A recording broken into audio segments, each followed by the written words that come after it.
ለዚህ ደርሰው ነገር ግን የልዑልን ህይወት የታገተ ልዑልን ከአዲስ አበባ ክፍለ ሀገር ከሄደ ጊዜ ጀምሮ እያንዳንዱ ነገር የት ገባ፣ የት ወጣ፣ እንዴት ሆነ፣ ምን ላግዝህ፣ ምን ትፈልጋለህ ብሎ የሚንከባከበው አቡሽ ሁላችንም እናውቀዋለን። ስለዚህ አቡሽ ደግሞ ነገሩ በሙሉ ካጣራ በኋላ ስለ መቅደስን በደንብ እያንዳንዱ ነገር አውርተዋል።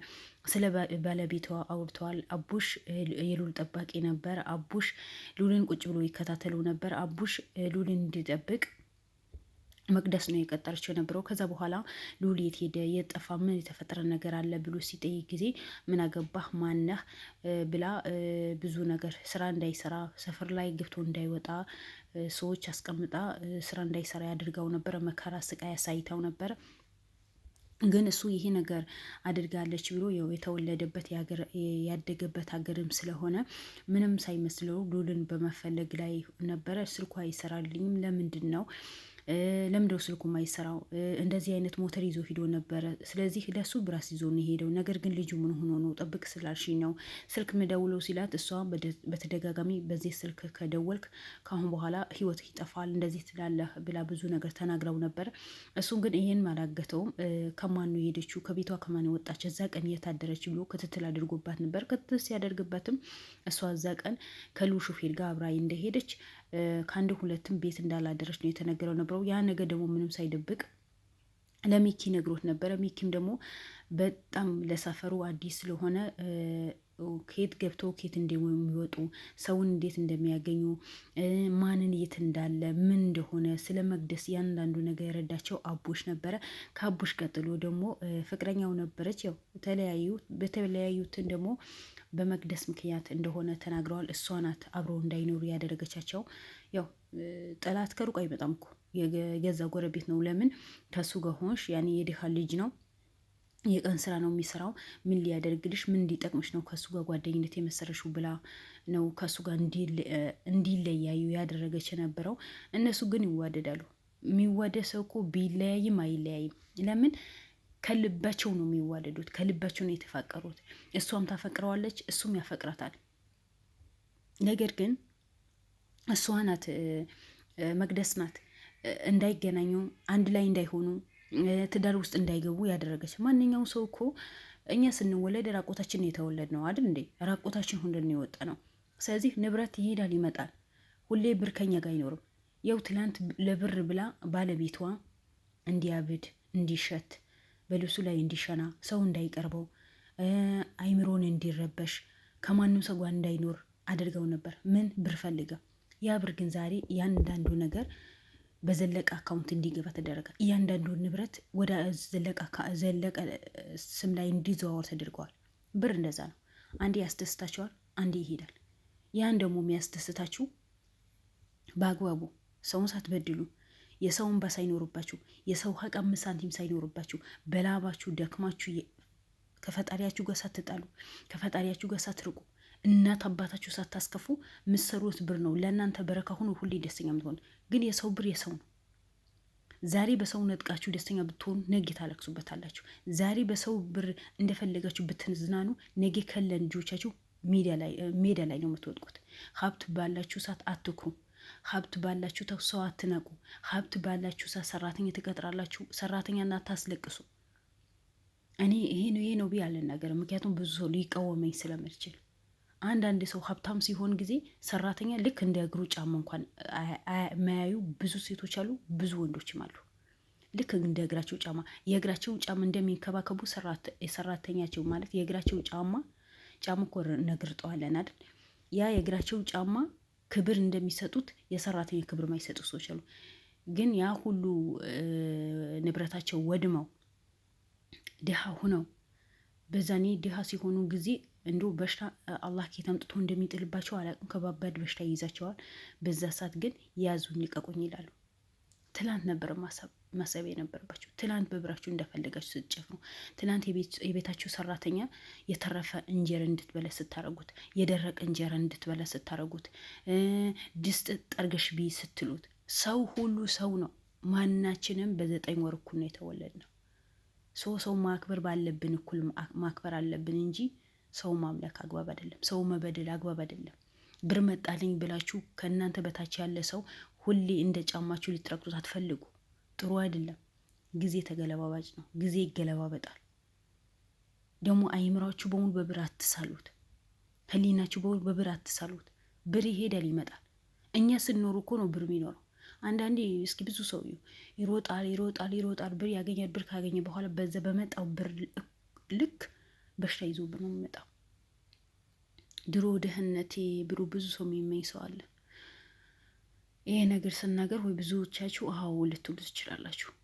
በእኛ ባይደርስም በአካባቢያችን፣ በጎረቤታችን፣ በዘመዳችን፣ በአዝማዳችን፣ በጓደኛ ብዙ ብናየው ነገር አለ። ሶ ብራችሁ አትተማመኑ ነው። ንጹህ ልብ ይኖራችሁ፣ ንጹህ ፍቅር ይኖራችሁ። በንጹህ ልባቸው የሚፋቀሩ ሰዎች፣ ብር ሳይኖራቸው የሚፈቀሩ ሰዎች ተዋደው ብዙ ቦታ ይኖራሉ፣ ብዙ ጊዜ ይኖራሉ። ግን ለብር ብቻ ብሎ ብር አለው ወይ ብር አላት ብሎ የሚገቡ ሰዎች ይለያያሉ። ያው መቅደስ ይዋት ብር አለው ብሩ በራሴ ስም አዞራለሁ በራሴ በሽተኛ አድርገውና በራሴ ስም አዞረውና ጫካ ጥለዋለሁ ብላ ነው አቀዳ የተነሳቸው ነበረው። ግን አይደለም፣ ፈጣሪ እንደዛ አይደለማ። እሱ የብዙ ድሃ የሚያበላ፣ የብዙ ድሃ የሚያለብስ፣ የብዙ ድሃ የሚያብስ፣ የሰፈር ሰው የሚወደው፣ የሰፈር ሰው የሚያከብረው፣ ያለውን ነገር አካፍሎ የሚበላ ድሃ ስለሆነ የድሃ ሀብታም ስለሆነ ይቅርታ ድሃ ስለሆነ ከድሆች ጋር እኩል ሀብታም ነው፣ ግን ከድሆች ጋር እኩል ስለሚበላ ፈጣሪ ጥሩ አልጣለው። እሷ ግን ምን አደረገች? ሀብታውን መርጣ ብር ልሰበስብ ነበር። ግን ዛሬ ፈጣሪ ጣላት። እሱ ካለበት ቦታ በሎን ምክንያትና በሚኪ ምክንያት ወጣ። እሷ ግን እስር ቤት ተወረወረች። መቼ የማታስበውና መቼ የማታልመው እስር ቤት ነው የተወረወረችው። ስለዚህ ብዙ ነገሮች ያለው መሰለኝ። ይቅርታ ውድ ቤተሰቦች፣ ብዙ ነገር እኛ ከሉል ሚዲያ ብቻ ማየቱ ሳይሆን ብዙ ትምህርት እንማራለን። በሰው ላይ ግፍ የሚሰሩ ሰዎች፣ በሰው ብር እንደፈለጉ የሚጨፍሩ ሰዎች ዋጋ ምን ያክል እንደሚያስከፍላቸው፣ ምን ያክል ወደኋላ እንደሚቀሩ እናያለን። ከመቅደስ ብዙ ነገር ተማሩ። አተርፋለሁ ብላ ወደቀች፣ አትርፋለሁ ብላ ከሰረች፣ አትርፋለሁ ብላ አትርፋ ደብቃ ያስቀመጠችው ከሳራ ውስጥ እንድትገባና ለአንድና ለመጨረሻ እንዳታየው ሆናለች። ስለዚህ ያ ነገር ደግሞ ለእኛ ብዙ ነገር ትምህርት ይሰጠናል። የሰውን ብር ምን ያክል እንደምንጓዝበትና ምን ያክል እንደሚያስደስተን ከሷ ማየት አለባችሁ። ያለፋችበት ያልደከመችበት ብር ስለሆነ ነው ዛሬ ዋጋ ያስከፈላት ያለው። አስቡት።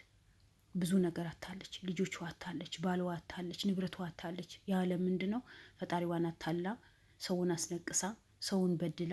እንኳን ይህን ያህል በድላው ባልዋ አላ ሚስቴ እንደዚህ ነገር እኮ አታረግም፣ ሚስቴ እኮ ንጹህ ናት፣ ምንም እንደዚህ የምታረግ አይደለችም፣ ልጅ ሚስቴ በጣም ጥሩ ናት፣ ለእኔ ትለፋለች፣ ለእኔ ትደክማለች። ብድር የወሰድኩባቸው ሰዎች እኮ እነሱ እንዳያስጨናንቆኝ ብዬ ነው ብላ ነው ብሎ ነው ያወራው ነበረው። ግን ነገሩ ሲቆይ ሌላ መዘዝ ይዞ ነው የመጣው። ሰው የዚህ ደረጃ እንዲደርስ ሉል እንዲገኝ ሹፌሩ እንዲገኝ ለብዙ መፍትሄ የሆነው አቡሽ ዛሬ እነ ሉል አምጥተውት ሰፕራይዝ አድርገውታል። ከፍቅረኛው ጋር ደግሞ መቅደስ ለያይተው ነበር። ብቻ ነው የሚኖሩት የነበረው። ግን እሷም ሚኪ የብቻው አዲስ አበባ አስመጣት፣ ሉልን እሱ የብቻው አዲስ አበባ አስመጥተው ያው ተለያይተዋል፣ አይደዋወሉም። እሱም ሳይደውላት ነው የመጣው። ሂጄ ስፈልጋት የለችም ተብያለሁ፣ የመቅደስ ደበቀቻት ነው ያለው። እሷም ደግሞ በቃ ብዙ ጊዜ ለመንኩት፣ አንለያይ፣ አንተና እኔ አንድ ላይ እንሆን። ሴት ልጅ ከወደደች እኮ አፈር እኮ ናት። አፈር ከጠላች ልክ በዛው ልክ መርዝ ናት። ስለዚህ ብዬው ነበረ ግን እምቢ አለኝ ብላለች። ግን ሁለታቸውን ዛሬ ባልጠበቁት ነገር፣ ጭራሽ ባላሰቡት ነገር አንድ ላይ እንዲገናኙ ሊያደርጉ ነው። ሰፕራይዝ አድርገዋቸዋል። በጣም ነው ደስ ያለኝ እውነት።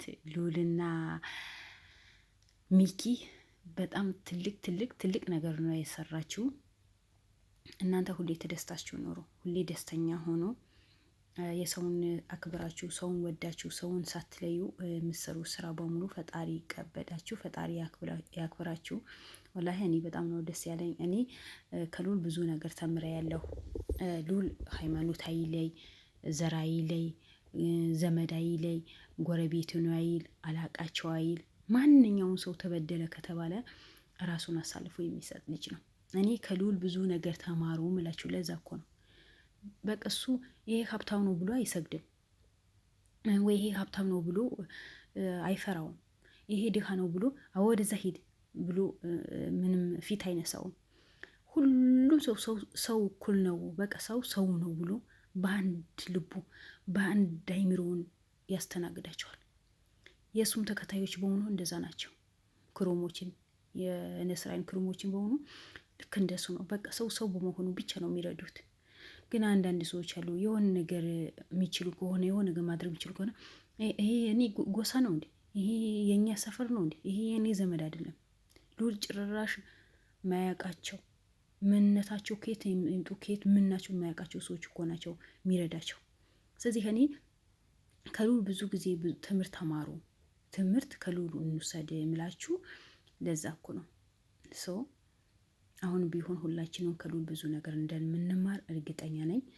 ሰው በመሆኑ ብቻ አክብረ ነው ወደ ነው በተቻለን አቅም ልዑል ኑሮት አይደለም ሀብታም ሆኖ አይደለም፣ ግን በተቻለው አቅም ሰው ለማስደሰት ይጥራል። በተቻለው አቅም የታመመ ሰው ለማሳከም፣ የራበው ሰው ለማብላት፣ የሆነ ችግር ያለበት ሰው ችግሩ ለመፍታት፣ የሆነ ሰው ለማስታረቅም ለማልበስ ይሮጣል። ባለው ነገር ሰው ባለውን ነገር እኮ ነው ከፍትፍቱ ፊቱ የሚባል ነገር አለ። ስለዚህ እንደዛ ለመርዳት ወጣቶች መሯሯጥ አለባቸው እንጂ ዘሬ ነው፣ ብሔሬ ነው፣ ሃይማኖቴ ነው፣ አገሬ ልጅ ነው፣ ጎረቤቴ ልጅ ነው፣ ወንድሜ ነው ብለን መለያ ሳይሆን ሰው በመሆኑ ብቻ በአቅማችን መርዳት፣ አቅም ከሌለን ደግሞ ዝም ማለት፣ ያ ሰው መጉዳት የለብንም። ስለዚህ ልዑልን ሆነ ሚኪ የምር ትችላላችሁ፣ የምር ጀግና ናችሁ። እነዚህ ልጆች አንድ ላይ እንዲሆኑ ስራ እንዲጀምሩ ተዋደው ነበረ። ነገም ደግሞ አንድ ላይ ሆኖ እንዲቀጥሉ ተጋብተው እንዲኖሩ በድህነታቸው ነው የተዋደዱት፣ ምንም ሳይኖሩ። አሁን ኑሮት አይደለም ሰርቶ ቤተሰቡ ነው የሚረዳው፣ ግን በዛ ድህነቱ አፍቅራው እሱም ደግሞ ምን አለሽ ምን አላ ሳይል ወዷት ሲኖሩ ነው መቅደስን የለያቸው ነበረው። ግን ዛሬ ልዑልና ሚኪ ለምን ትለያያለች? መቅደስ ለምን ትለያያቸዋለች? እሷም ማናት? አንድ ላይ መሆን አለባቸው፣ ትዋደዳላችሁ ብሎ አንድ ላይ ሊያደርጓቸውና ሊያስተረቋቸው ነው ያመጧቸው። በጣም ደስ የሚል ፕሮግራም እንደሚሆነ ጠብቃለሁ። ኢንሻአላህ ተስፋ ማደርጋለሁ። እንግዲህ በሌላ ቪዲዮ እንመጣለን፣ ደስታቸውን ተካፍለን እንደምናይ አዲስ ቪዲዮ ይዤላቸው እመጣለሁ። ስለዚህ ውድ ቤተሰቦቼ በድጋሚ ለቤቴ አዲስ ከሆናችሁ ላይክ፣ ሰብስክራይብ ያደረጋችሁ አበረታቱኝ። ወይንሸትም እንኳን ደስ አለሽ፣ አቡሽ እንኳን ደስ አለህ። ልዑልና ሚኪ ትችላላችሁ። ባይ ባይ። መልካም ቆይታ